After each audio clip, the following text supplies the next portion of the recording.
Имах едно момиче и тя беше като моя мечта. Разбирахме се, обичахме се, ама нещо стана един от друг, далеч се чувстваме. Кажи ми, аз какво ти направих, кажи какво искаш. Аз ти казах, ти ми липсваш, а ти пак своето си искаш.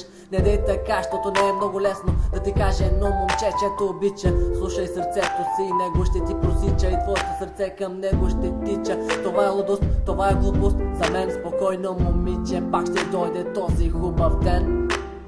Аз точно заради теб ли ще се смея и знай, за теб тази песен ще пея. Пиша рими, обичам те, поне кажи ми, липсвам ти, знай. В момента за теб си мисля и това го знай. Обичам те от всяко момиче, знай. Много ми липсваш и много си мисля, искам те, любима, само за теб си мисля. Любима моя, мисленето за нея е лудост, мисленето за нея беше моя глупост. Защо и аз толкова лесно обичам това лудо момиче? Защо толкова и вярвах, ама беше вече, мога ли да я забравя цял живот? Това си е моят живот, ама има толкова страхотни неща. Аз исках да се сбъдне моята красива и хубава мечта. Как така ги пиша аз тези неща? Некой ще ме пита ли сега какво ми причини тая кирлива мечта? А момичето се оказа най-тъмната мечта.